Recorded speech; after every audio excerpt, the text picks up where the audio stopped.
안녕하세요. 빵이입니다. 오늘은 존 소포릭 작가님의 부자의 언어라는 책을 읽어드리도록 하겠습니다. 오늘도 제 영상이 마음에 드셨다면 구독과 좋아요 부탁드릴게요. 그러면 읽어드리도록 하겠습니다.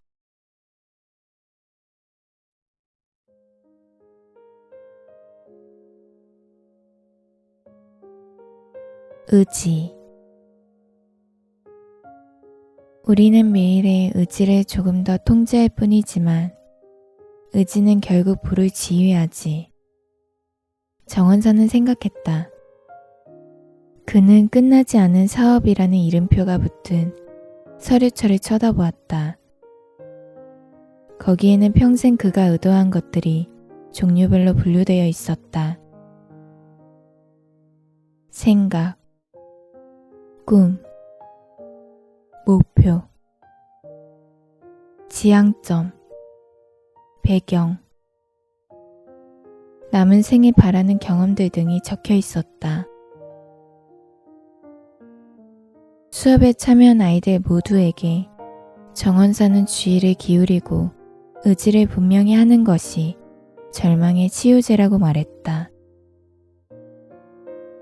에너지는 주의를 기울이는 곳으로 흐른다. 내면의 목표를 단단히 붙잡으면 모든 일이 스스로 생각하는 그 모습이 된다. 최악의 경제적 고난을 극복할 해결책을 마음에 품어라. 목표를 신뢰하면 그곳에서부터 계획이 나온다. 그는 이제 다른 종이에 시선을 두었다. 중간에는 소년원 건물을 손으로 휘갈긴 그림이 있었다. 건물을 중심으로 사방으로 화살표가 뻗어나가고 그 화살표 끝에는 간단히 선으로 그린 졸업반 소녀들이 있었다. 이 형상들은 고용 상태를 뜻하는 각자 작은 서류 가방을 들고 있었다. 그는 이렇게 이미지로 그리는 작업이 매일의 의지를 굳건하게 해준다고 믿었다. 그 시간은 인생에서 진정으로 원하는 것에 홀로 집중하는 시간이었다. 소년들이 충만한 삶을 살기 위해서는 경제적 성공이 필요했다. 자신들의 불리한 점을 극복하기 위해서는 돈을 벌어야 했다. 정원사는 굳은 의지가 아이들에게 미래를 만들어 나갈 방법을 찾을 수 있게 해주리라 믿었다. 오래전 그는 약 12만 평의 농장을 꿈꿨고 그 다음에는 240만 평 정도의 농장을 꿈꿨다. 포도밭에 딸린 양조장을 꿈꿨다. 과거에 품었던 이런 꿈들을 끈덕지게 붙잡자 마침내 성장하여 지금 눈앞에 현실로 나타났다. 그의 시선이 다시 그림으로 되돌아가 그 안에 사람 형상들에 고정되었다. 정원사는 생각했다. 이 그림이 현실 세계에서 어떻게 실현될 수 있을까? 의지는 누군가가 가장 중요하게 초점을 두고 있는 것이다. 40대 때 나는 집 3채를 개보수하여 되팔았는데 3채 다 손실이 일어나 내 투자 인생 최악의 선택으로 판명되었다. 이 손실 때문에 불운의 희생자로서 연만에 빠지고 싶은 유혹까지 느꼈다. 그것도 모자라 다음 프로젝트는 동료들이 타이타닉이라고 부르는 집이었다. 이 별명은 그 조건에서 연유한 것인데 우리가 그 집을 바닥에서 끌어올려야 했기 때문이다.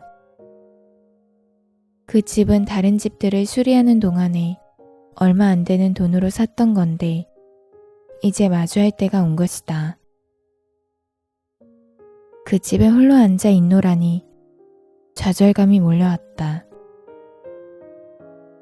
불운을 벗어나는 유일한 방법이 문제를 헤쳐나가는 것임을 알게 되는 순간들이 있다. 그저 물러설 수만은 없었다. 그러나 다 쓰러져가는 집은 당시 몇 년간 겪은 모든 일의 총합과도 같은 집이었다. 그동안 축적된 모든 지식뿐 아니라 마음의 힘까지 시험에 들게 될 것이었다. 나는 내가 통제할 수 있는 한 가지 사실에 집중했다. 바로 내가 지닌 의지의 힘이었다. 나는 공책을 펴고 집수리를 끝마쳤을 때 어떠할지를 써내려갔다. 타이타닉을 개보수하는 동안 장애물들은 도저히 넘어설 수 없을 것만 같았다. 밤이 되면 먼지투성이인 채로 그 집에 홀로 앉아 남몰래 눈물을 흘렸다. 내가 감당하기 벅차다는 걸 알았다. 하지만 나는 매일 밤 전에 써둔 서류철에 집중하고 내 꿈의 비전으로 돌아갔다. 의지를 갖고 기록해둔 미래의 아버지가 나를 지탱해주고 연료가 되어주고 나아가게 해준다는 사실을 깨달았다. 최악의 고난을 겪는 동안 비전이 일에 대한 영감을 주고 거대한 역경을 넘어서게 하는 에너지를 불어넣는다는 것을 배웠다. 6개월 후에 이 엄청난 프로젝트는 끝이 났고 다소 시간은 걸렸지만 목표한 대로 이윤을 남기고 성공적으로 팔렸다. 의지를 가지고 결승점에 집중하라. 상상한 결과에 죽기 살기로 달라붙고 주의를 집중하라. 아주 큰 꿈을 꾸어라. 꿈을 꿈으로써 그렇게 될 것이다.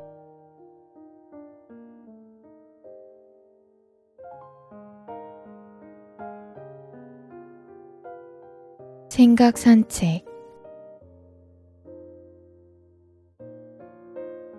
경제적 상승에는 적절한 양의 생각이 필요하다고 정원사는 생각했다.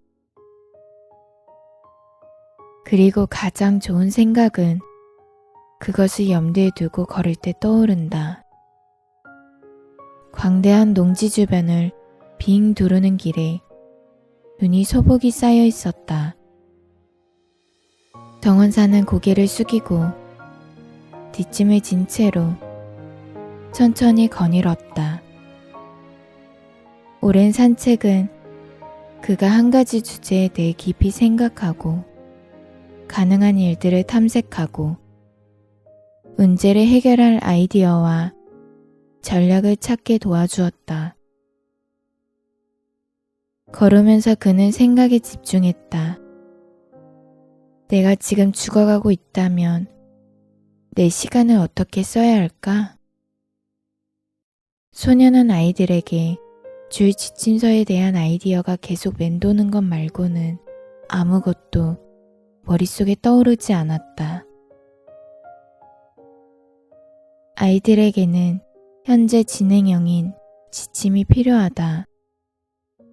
많은 이유로 가난한 사람들은 가난한 채로 남는다. 그리고 가장 많이 통제할 수 있는 요소는 일상적인 행위들과 생각이다. 아이들이 과거의 사슬을 끊어내지 못한다면 절대로 가난에서 벗어날 수 없을 것이다. 그는 피로함에 한숨을 쉬었다. 숨이 가빠왔고 쇠약해진 걸 느꼈다. 하지만 생각 산책은 유익했고 그는 아이디어를 떠올리려고 산책로를 따라 걸었다. 어떻게 하면 그 아이들의 삶에 가장 좋은 영향을 줄 수 있을까? 그는 자문했다. 많은 생각들이 떠올랐지만 다 쓸모없어 보였다. 하지만 드물게도 언제나 보석은 있기 마련이다. 그의 어떤 능력이 아이들에게 도움을 줄 수 있을까? 눈길을 터덜터덜 걷고 있으니 생각과 예감, 사고, 영감이 물결치며 일렁였다. 끊임없는 질문들이 내면 깊숙한 곳에 있는 지혜의 방아쇠를 당겼고 산책은 고요 속에서 그의 감각이 깨어날 시간을 주었다.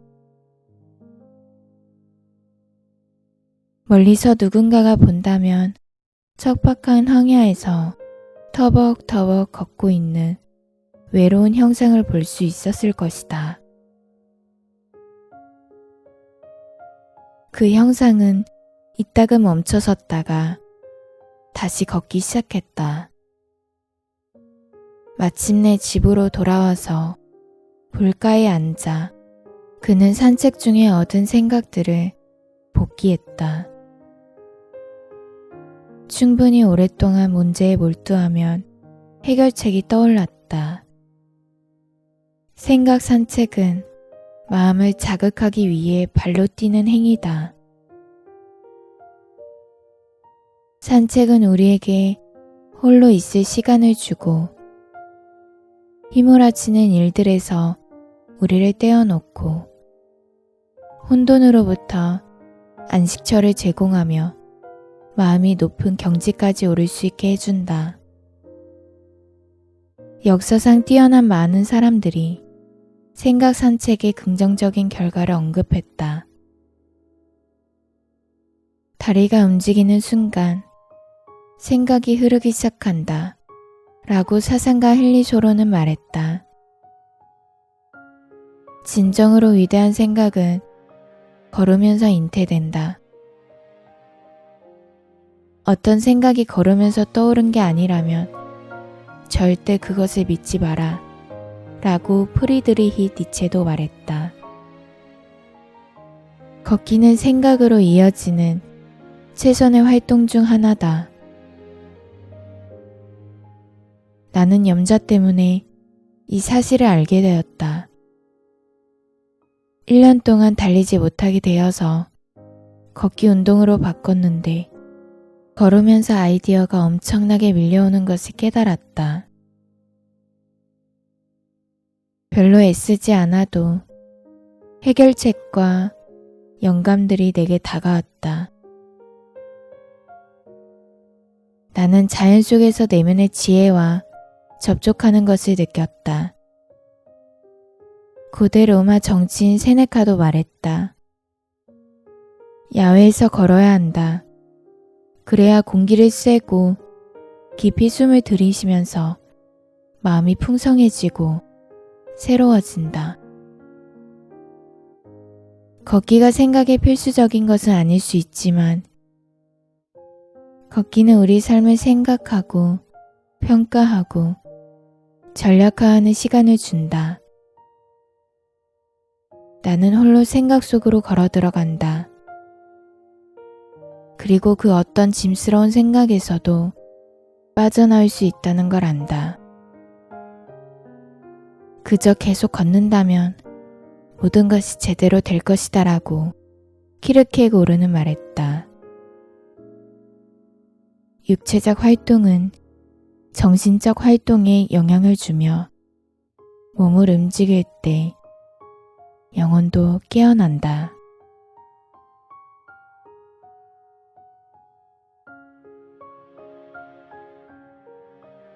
자기 수련.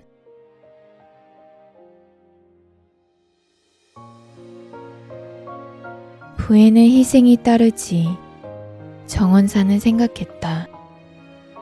그는 교단 뒤에서 교실을 살펴보고 큰 소리로 말했다.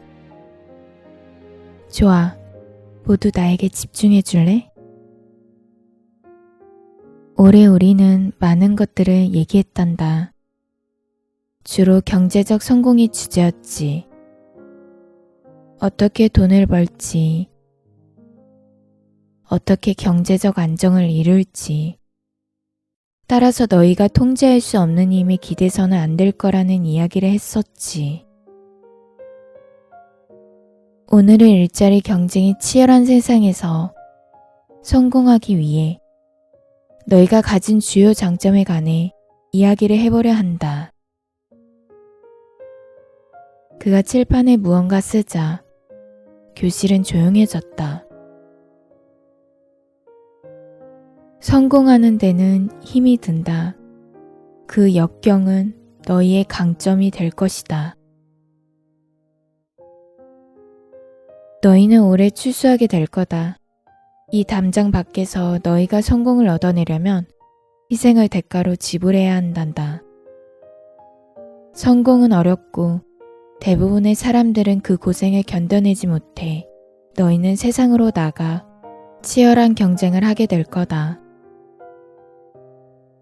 힘든 도전들 앞에서 움츠러들지 않고 크게 생각하고 안주해서는 안 된다. 역경에 굴복하지 않고 싸워야 해.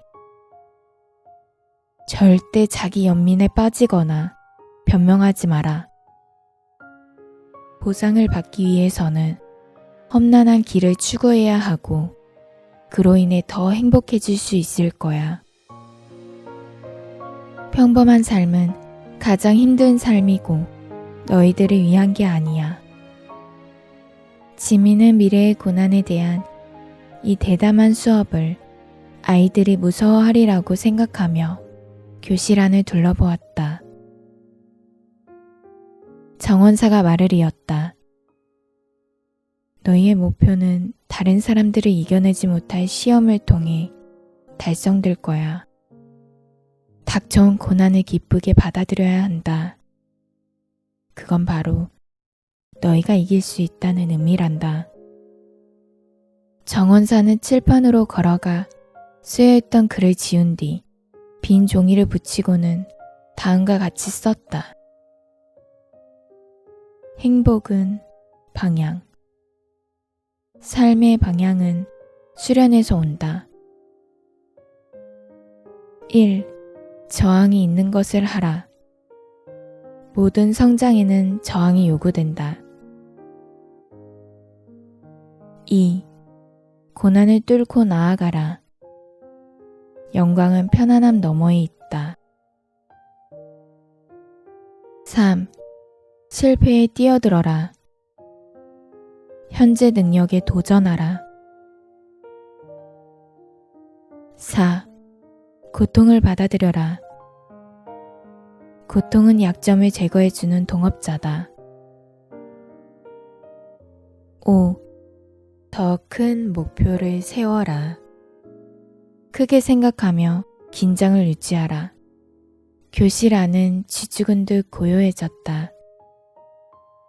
한 소년이 크게 한숨을 내쉬며 말했다. 재밌어 보이진 않네요.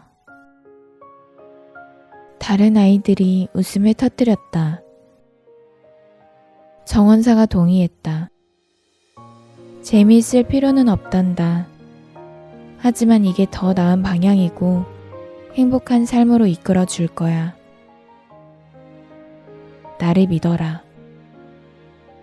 자기 수련은 불쾌하고 어렵고 고통스럽고 지치고 두렵고 불편한 일을 하려는 의지다. 그러면 경제적 자유가 내 것이 되는 날이 온다. 누군가를 다른 사람들과 다르게 만드는 하나의 자질. 다른 사람들이 평범함이라는 수령에 빠져 있는 동안 누군가를 달라 보이게 만드는 핵심 요인은 재능도, 교육 수준도, 지적인 영민함도 아니었다. 그건 바로 자기 수련이다. 자기 수련이 없다면 가장 단순한 목표도 불가능한 꿈처럼 보일 수 있다. 라고 시어도 루스펠트는 말했다. 불을 쌓는 동안 매일 벌어지는 힘든 일들이 즐거웠던 적은 없지만 그것을 정복함으로써 보상받았다. 수련은 행해야 하는 일을 행하는 것이고 행하고 싶지 않을 때에도 행하는 것이다. 당신이 해야 하는 것을 수행하도록 결심하라. 그리고 실패 없이 수행하라. 수련은 매일 싸움에 맞서는 것이고 사람들이 가지 않는 길을 홀로 걸어갈 것을 요구한다. 수련은 당신이 지금 원하는 것과 가장 원하는 것 사이에서 선택하는 것이다. 자기 관리는 살아남는 데 적합한 사람을 구별하는 자질이다. 전문가는 자신이 맡은 일이 마음에 들지 않을 때도 최선을 다할 수 있는 사람이다. 성공의 법칙에 저자 맥스웰 몰츠는 장기적인 보상을 즐기기 위해 단기적인 끌림을 지연시키는 능력은 성공의 필수적인 전제 조건이다 라고 말했다. 편안하게 살기 위해서는 힘든 삶을 선택해야만 한다. 지난 시간을 돌이켜보면 거센 도전 앞에서 움츠러들지 않고 이겨나갈 때 자존감도 높아졌던 것 같다.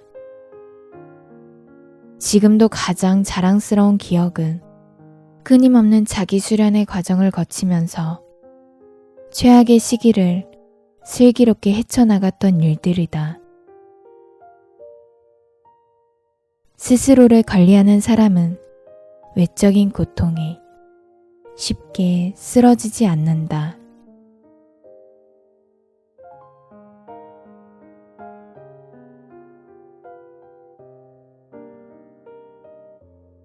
성공 습관. 다음날 지미는 출근을 하지 않고 메리의 비석 옆에 앉았다. 바람이 물결이 일고 하늘에 흰 구름이 떠가는 모습을 지켜보았다. 회한과 함께 낯선 평화로움도 느껴졌다. 정오가 되었을 때 정원사가 다가왔다. 그가 지미의 어깨에 한 손을 얹으며 말했다. 옆에 있어도 될까? 당연하죠. 지미가 미소를 지으며 돌아보았다. 정원사가 지미 옆 바닥에 앉았다. 죽음에 대해서 한 가지 여쭤봐도 돼요? 그래. 그런데 내가 아직 죽지 않았다는 건 염두에 두고. 지미가 껄껄 웃었다. 죽음을 향해 가시면서 제게 마지막으로 해주고 싶은 조언이 있을까요? 마지막 조언 하나를 해달라니 쉽지 않구나. 정원사는 오랫도록 말을 잇지 못했다. 하지만 한 가지를 말한다면 절대로 유니콘의 등을 짚고 뛰어넘기를 해서는 안 된다. 유니콘의 등을 짚고 앞으로 뛰어넘으면 그 뿔에 걸려 크게 다치게 된다는 뜻으로 자신에게 피해되는 일을 해서는 안 된다는 영미 속담인 거야. 지미가 크게 웃음을 터뜨렸다. 아저씨, 전 진지하다고요. 좋아. 그렇다면 성공의 습관을 만들라고 말하고 싶어. 우리가 먼저 습관을 만들면 그 다음부터는 습관이 우리를 만든단다. 인생의 가장 핵심적인 전략이지. 지미가 호기심 어린 시선으로 정원사를 바라보았다. 불안 삶의 방식일지도 몰라. 올바른 일을 하는 것에 기반을 둔 삶의 방식 말이야. 올바른 일을 오래 할수록 그 일들이 우리의 습관이 된단다. 습관은 힘들이지 않고 성취해낼 수 있다는 말이 아니라 시간이 지남에 따라 의지를 발휘하지 않고도 가장 반복적으로 했던 활동들이 저절로 행해지게 된다는 말이다. 습관은 우리를 나아가게 하고 결국 우리를 지배하지. 지미는 그 말에 대해 생각하는 동안 아무 말도 하지 않았다. 그는 매일 자신의 목표를 어떻게 적었는지, 그 의뢰가 얼마나 자연스러웠는지 생각했다. 그는 그것이 습관임을 알았다. 왜냐하면 그 의뢰가 자신을 앞으로 나아가도록 하는 것 같았기 때문이다. 목표를 적고 나면 늘 기분이 좋았다. 반대로 그 의뢰를 건너뛴 날은 기분이 좋지 않았다. 지미가 고개를 끄덕였다. 어떻게 하면 소년원 아이들에게 줄 아저씨의 지침서를 제가 가질 수 있나요? 그건 네가 결정할 일이지. 제게 주지 않으실 건가요? 만약 네가 준비가 된다면 넌 그 책을 받을 필요가 없단다. 네가 준비되어 있으면 그 책이 널 찾을 거야. 지미가 농담을 했다. 그 내용을 알아낼 시간이 필요하겠네요. 그런데 개인이 불을 만들어내는 기초에 관해서는 거의 아는 게 없는데요. 저희가 나눈 대화는 모든 불을 이끌어주는 활동이나 행동에 관한 거잖아요. 그건 잘못된 행동이 중요 장애물이 되기 때문이란다. 매일 아침 우리가 만나는 시간을 1시간 남겨두렴. 내가 10가지의 부의 씨앗을 가르쳐 줄 수 있도록.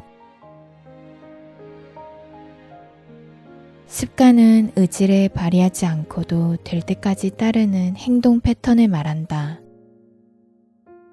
나는 늘 습관의 힘에 대해 경멸을 느껴왔다. 그건 게으름, 장애물을 뛰어넘을 의지력이 없거나 자제력이 부족한 사람들을 위한 철학처럼 보였다. 종국의 그 습관의 힘에 내가 겸허하게 두 손 댈 때까지 성공 습관이란 그 약점에 대한 책임 회피처럼 보였었다. 하지만 습관은 작은 실천이 몸에 배는 것이다. 사소해 보이지만 그 힘은 엄청나다. 운동을 하면 몸의 근육이 붙듯이 습관은 뇌를 변화시키고 삶 자체를 변화시키기 때문이다.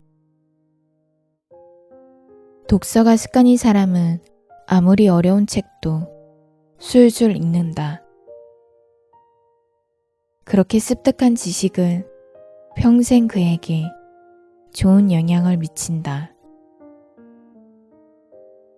나쁜 습관은 서서히 시작된다. 그리고 당신은 그걸 알아차리기 전에 그 습관을 가지게 되고 그 습관은 당신을 지배한다라고 지그저글러는 말했다. 이 말은 진실이다. 나쁜 습관이든 좋은 습관이든 습관은 우리를 지배한다. 우리는 습관을 만들고 습관은 우리를 만든다. 내 경제적 성공을 이끈 가장 큰 힘을 꼽으라면 습관이라고 말하겠다. 동기는 우리가 뭔가를 시작하게 한다. 습관은 우리가 그 일을 계속하게 한다. 라고 짐 로는 말했다. 반복적인 행위들은 시간의 흐름에 따라 대부분 의지를 발휘하지 않고도 자연스럽게 행해지게 된다. 찰스 도이그는 습관의 힘에서 이렇게 썼다. 습관을 바꿀 수 있다는 것을 이해하게 되면 습관을 다시 만들 자유와 책임도 갖게 된다. 습관을 다시 세울 수 있다는 것을 이해하게 되면 습관의 힘을 파악하는 것이 더 쉬워지고 유일하게 남는 선택지는 일을 시작하는 것뿐이다.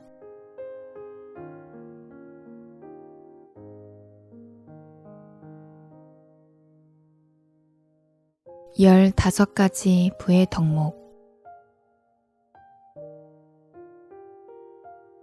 지미가 작별 인사를 한 뒤 정원사는 홀로 침대로 갔다. 눈을 감자 눈물이 흘러내렸다. 지미는 그에게 가족이었고 아들 같은 존재였다. 두 사람은 다시 만나지 못할 것이었다. 정원사의 시간은 이제 끝을 향해 다가가고 있었고 지미가 그에게 한 마지막 말은 이 질문이었다. 그 대가가 그럴 가치가 있었나요? 부의 추구는 미덕과 고결함이 요구되는 영적 여정이었다. 그것은 많은 시간의 토대 위에 세워진다. 안주하는 삶이 아니라 분투하는 삶 위에 세워진 것이다. 마음속에 이런 생각들을 품고서 정원사는 침대에서 일어나 컴퓨터 앞에 앉았다. 지미를 생각하며 책에서 전달할 마지막 교훈을 심사숙고했다. 이 고난에서 어떻게 성장했지? 부를 추구하는 동안 어떤 덕목들을 배웠지? 그는 자판을 두드리기 시작했다. 1. 단순함. 부를 추구하는 일에는 단순성이 필요하다. 나는 매일 아침 영혼을 재충전하고자 명상을 했다. 압박 속에서 차분하고 이성적인 정신을 유지하기 위해 하루하루 마음챙김 상태로 있었다. 내 앞에 놓인 일들에 온전히 초점을 맞추고 완전히 집중하자 시간이 천천히 흘러가는 듯 했다.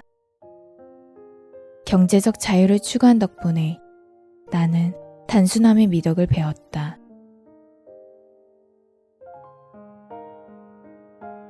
2. 무심함. 부를 추구하는 일에는 물질적 소유에 대한 무심함이 필요하다. 나는 물질주의를 억제하고 무시하는 법을 습득했다. 내가 누릴 수 있는 것보다 수수한 생활 방식을 택했다. 열망을 이루기 위해서는 충동을 조절하고 당장의 만족감을 유예하고 유혹을 경계해야 했다. 부를 추구했기 때문에 나는 물질적 소비에 저항하는 미덕을 키웠다. 3. 자기수련. 부를 추구하는 일은 나를 자기수련으로 몰아갔다. 좋든 싫든 내가 해야 한다고 알고 있는 것들을 행하기 위해 매일 노력했다. 내 목표와 나 자신 사이에는 기이한 저항감이 우뚝 솟아났다. 나는 하루 중 가장 원치 않는 일을 먼저 하도록 내 자신을 수련했다. 목표들을 검토하지 않고는 하루도 그냥 넘어가지 않았다. 나는 부에 관한 목표 때문에 좋든 싫든 행동하기 위해 자기 수련의 미덕을 익혔다.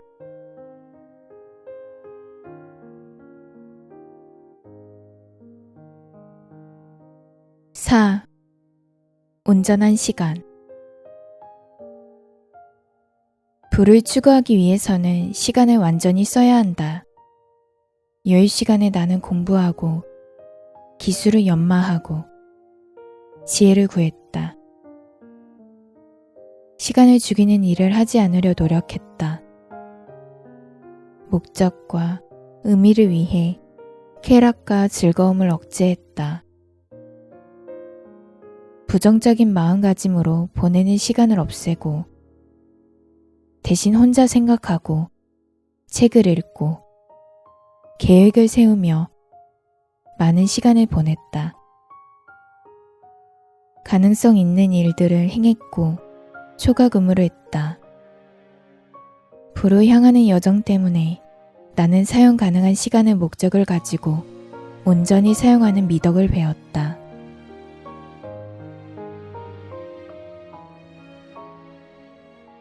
5.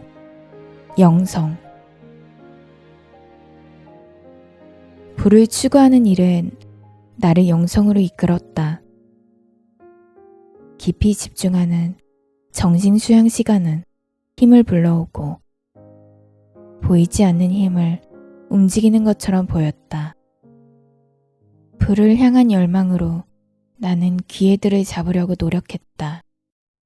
바라던 일들이 충족되었다고 생각하고 불타오른 감사의 마음을 먼저 가졌다. 목표에 대한 절대적인 믿음을 키웠다. 부를 추구한 덕분에 나는 내면을 다스리는 능력을 배양했다.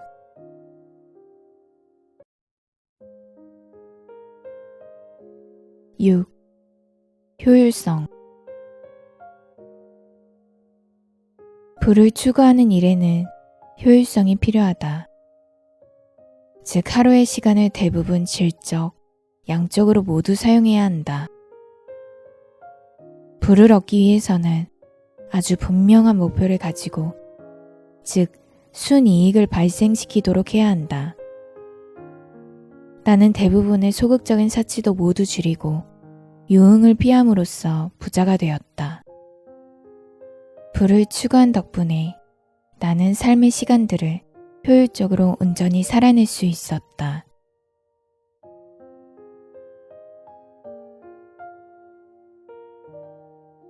7.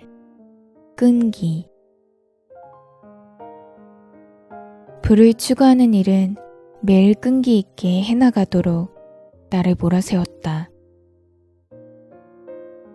경제적 자유는 내 꿈이었고 이 꿈은 수십 년 동안 지루한 일들과 역경을 이겨낼 수 있는 힘을 주었다. 때로는 내가 지닌 거대한 두려움이 부를 이룰 때까지 계속 끈기를 발휘할 수 있게 해주었다. 부를 추구한 덕분에 끈기의 미덕을 키웠다.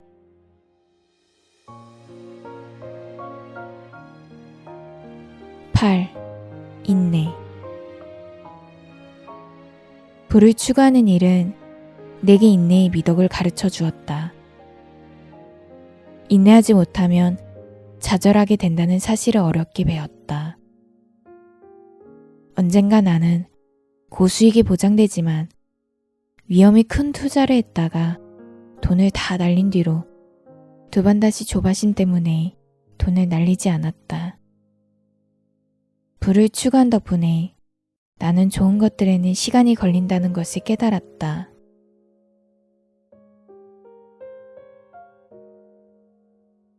8. 인내. 부를 추구하는 일은 내게 인내의 미덕을 가르쳐 주었다. 인내하지 못하면 좌절하게 된다는 사실을 어렵게 배웠다. 언젠가 나는 고수익이 보장되지만 위험이 큰 투자를 했다가 돈을 다 날린 뒤로 두 번 다시 조바심 때문에 돈을 날리지 않았다. 부를 추구한 덕분에 나는 좋은 것들에는 시간이 걸린다는 것을 깨달았다.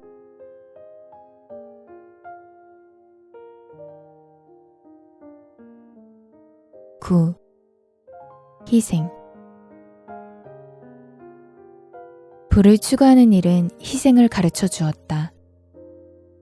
나는 모든 것을 다 가질 수 없음을 받아들이고 그리하여 돈과 시간 사이에서 선택해야 했다. 불을 일구기 위해 시간을 희생하기로 택했다.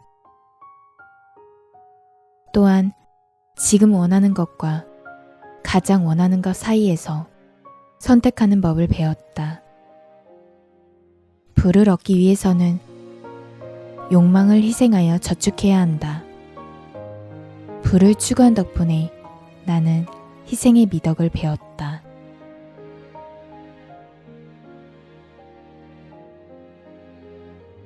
10.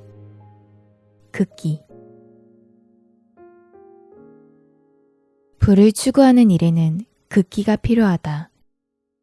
나는 매일 돈에 대한 믿음을 다시 세웠다.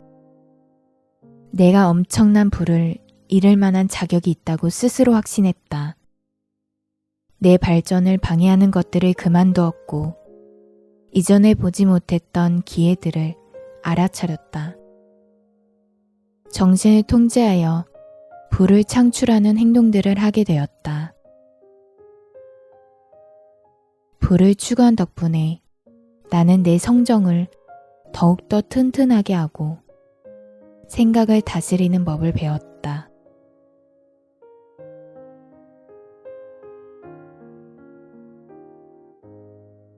11. 용기. 불을 추구하는 일에는 두려움과 용기 사이의 싸움이 끊임없이 수반된다. 내 용기는 어마어마하게 불확실한 시기에 앞으로 나아가는 행동, 그 이상이 아니다. 나에게 용기는 힘든 선택을 하는 것이다. 이는 불확실성의 세계로 걸어 들어가는 능력이다. 난관에 부닥칠 때마다 내 역량은 그 일에 맞춰 커졌다. 불을 추구한 덕분에 용기의 미덕을 배웠다.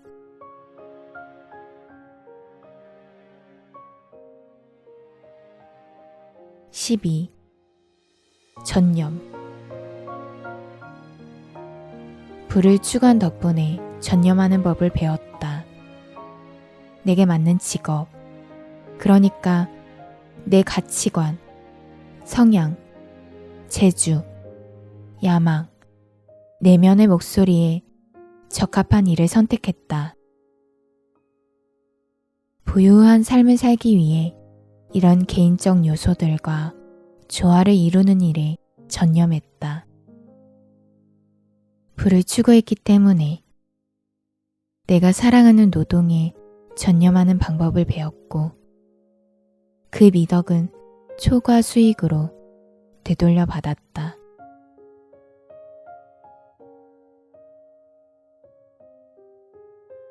13. 정확한 판단. 불을 추구하는 일에는 계속 정확한 판단을 해나갈 것이 요구된다. 정확한 결정은 발전을 이끌고 잘못된 선택은 참담한 후퇴를 야기한다. 한 발 물러나 객관적으로 보고 이성적으로 사고하는 것은 불을 일구는데 매우 유용하지만 나는 직감과 예감, 감정의 안내 역시 무시하지 않았다. 불을 추구한 덕분에 비판적인 판단들 속에서 내가 오류를 범할 수 있음을 인정하는 태도를 배웠다.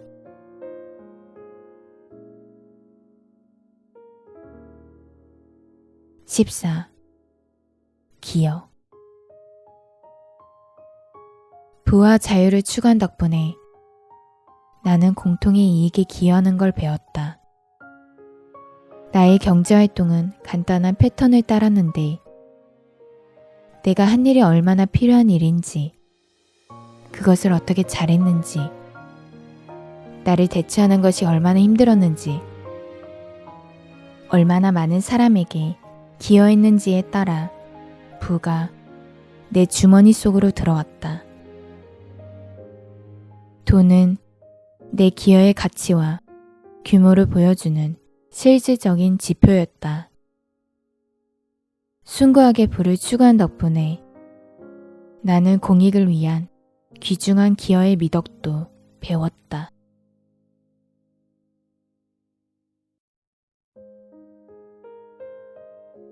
15. 만족감. 부를 추구한 덕분에 힘을 얻었고 매일 엄청난 만족을 느끼고 뜻밖의 기쁨을 발견했다. 미래에 관한 희망과 기대감으로 고군분투하는 내게 보상을 주었다. 하지만 무엇보다도 이번 생에서 완전한 자유를 얻는 여정을 위해 내가 최선의 노력을 다하고 있다는 것에 깊은 만족감을 느꼈다.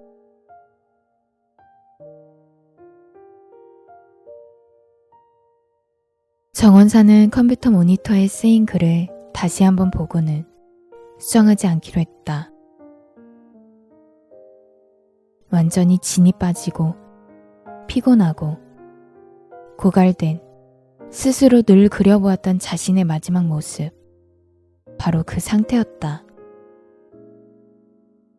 완전히 살기 위해서는 죽을 때 만족스러운 상태로 녹초가 되어 있어야 한다고 그는 믿었다. 그것은 삶을 잘 살아낸 것에 대한 보상이었다. 그는 최선의 노력을 다하고 자신의 능력을 전부 발휘했다. 마침내 그는 저장 버튼을 누르고 잠자리에 들었다. 책 한 권이 자신의 우편함에 당도할 때까지 그는 일주일 동안 영혼을 육신에 붙여두려고 의지를 발휘하여 삶에 매달렸다. 그리고 책이 도착하자 조용한 연못으로 가지고 가서 확인해보고는 그 안에 서문을 휘갈겼었다. 그러고 나서 터벅터벅 집으로 돌아갔다. 그는 비닐봉투에 그 책을 싸서 몰래 정원에 묻었다. 그렇게 그의 인생 수업은 지미가 발견하거나 아니면 영원히 사라질 것이었다. 그는 운명에 맡기기로 했다. 마침내 만족한 그는 피곤한 듯 침대로 갔다.